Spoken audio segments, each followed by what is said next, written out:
রমনা থানার একটি হত্যা মামলায় আমাদের চলচ্চিত্র জগতের একজন খলনায়ক আশরাফুল হক ডন, তাকে সিআইডি গ্রেপ্তার করে তাকে আজকে বিজ্ঞ আদালতে উপস্থাপন করে। এই আশরাফুল হক ডন আজকে সকাল 5টার সময় হযরত শাহজালাল বিমানবন্দর দিয়ে সে বিদেশে পালিয়ে যাওয়ার চেষ্টা করেছিল।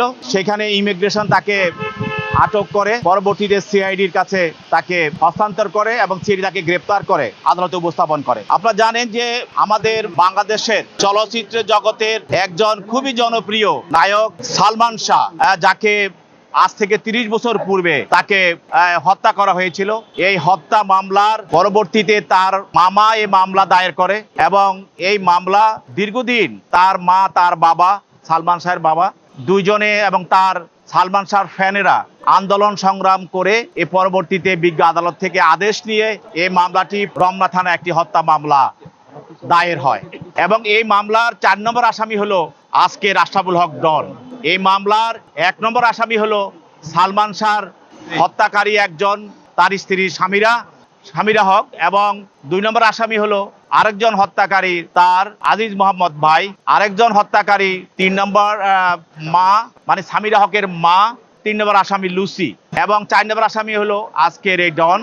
এইসব মোট 11 জন আসামি এই মামলার আসামি। আজকের এই মামলার আসামি আশরাফুল হক ডন, যেই মামলায় তাকে হত্যা মামলা আসামি করা হয়েছে, এই মামলার যে বিষয়বস্তু সেটা হলো গত 6/9/96 তারিখে সকাল 9টা 30 ঘটিকার সময় সালমান শাহের মা এবং সালমান শাহের বাবা এবং তার ছোট ভাই তার ইস্কাটনের বাসায় তার সঙ্গে দেখা করতে যায়।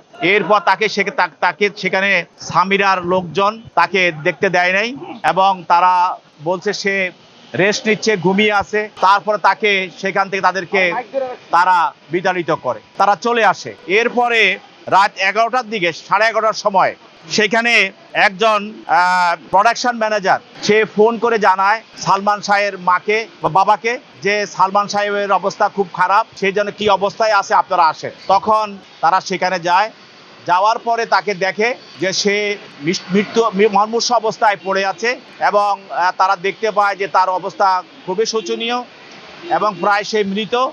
সেখান থেকে তাকে হোলি ফ্যামিলি হসপিটালে নেওয়া হয়, সেখান থেকে তাকে আবার ঢাকা মেডিকেলে নেওয়া হয়। সেখানে ডাক্তার তারা মৃত বলে তাকে ঘোষণা করে। এই বিষয়ে তার মা, বাবা এবং তার মামা তারা দীর্ঘদিন যাবৎ এই মামলাটি নামার জন্য ফ্যাসিস্টের আমলে চেষ্টা করেছিল, কিন্তু ফ্যাসিস্টের সহযোগিতার কারণে তখন মামলাগুলো নিতে তাদের অনেক কষ্ট করতে হয়েছে। এরপরে আজিজ মোহাম্মদ ভাই এবং ডন এবং সামিরা তারা তার ছোট ভাই তাকে অপহরণ করার চেষ্টা করেছিল তাদের বাসা থেকে, যেন তারা কোনো মামলা মোকদ্দমা না করে, এই ভয় দেখানোর জন্য। কিন্তু ওই মামলায় তার নীলা চৌধুরী অর্থাৎ সালমান শাহর মামলা ক্যান্টনমেন্ট থানায় একটি মামলা করে।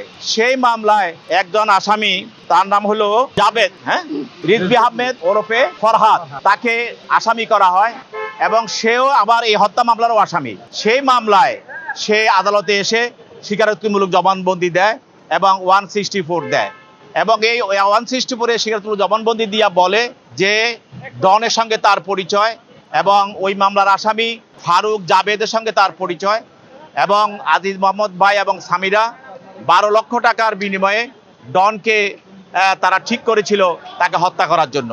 এই 12 লক্ষ টাকার চুক্তিতে ডন, ফারুক, জাবেদ সহ আরও অন্যান্য আসামি, মোট 11 জন আসামি, তারা তাকে হত্যা করার পরিকল্পনা করে এবং সেখানে যেদিন তাকে হত্যা করা হয় তার বাড়িতে, সেদিন এখানে আজিজ মোহাম্মদ ভাই উপস্থিত ছিলেন, সামিরাও ছিলেন, অন্যান্য আসামিরা ছিল। তাকে প্রথমে তার নাকে মুখে ক্লোরোফর্ম দেওয়া হয়, ক্লোরোফর্ম দিয়ে তাকে অচেতন করা হয় এবং তার তাকে আরো গভীর করার জন্য, নিশ্চিত করার জন্য তাকে ইনজেকশনও দেওয়া হয়।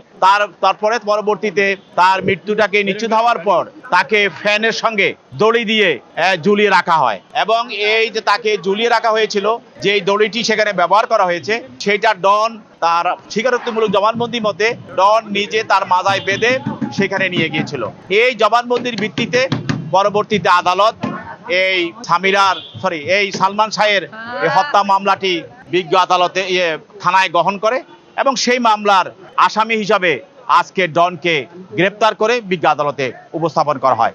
তার পক্ষে কোনো আইনজীবী ছিল না এবং তার কোনো জামিনে প্রার্থনাও ছিল না। বিজ্ঞ আদালত এই তদন্তকারী কর্মকর্তার দরখাস্ত মতে এবং মামলার বিষয়বস্তু দেখে তাকে সিডব্লিউ বলে জেল হাজতে প্রেরণ করে। ইতিমধ্যে এই মামলার যতজন আসামি আছে সবার বিরুদ্ধেই গ্রেপ্তারি পরোয়ানা জারি করা আছে এবং তারা যেন বিদেশ যেতে না পারে সেই মর্মেও নিষেধাজ্ঞা দেওয়া আছে। সেখানে ডন দেশের বর্তমান সরকারের যে বিচার ব্যবস্থা এবং সকল অতীতে ফ্যাসিস্টের আমলে যেসব হত্যা বা নির্যাতনের বিচার বন্ধ ছিল বা ধীরগতি ছিল, সেগুলি এখন এই সরকারের আমলে বিভিন্ন সময় আপনারা দেখছেন যে সরকার ন্যায় বিচার নিশ্চিত করার জন্য সবার পক্ষে কাজ করে যাচ্ছেন। সেই জন্য সে এই বিচারের ভয়ে সে নিজে পালিয়ে যাওয়ার জন্য চেষ্টা করেছিল, কিন্তু তার চেষ্টাটা ব্যর্থ হয়ে যায়।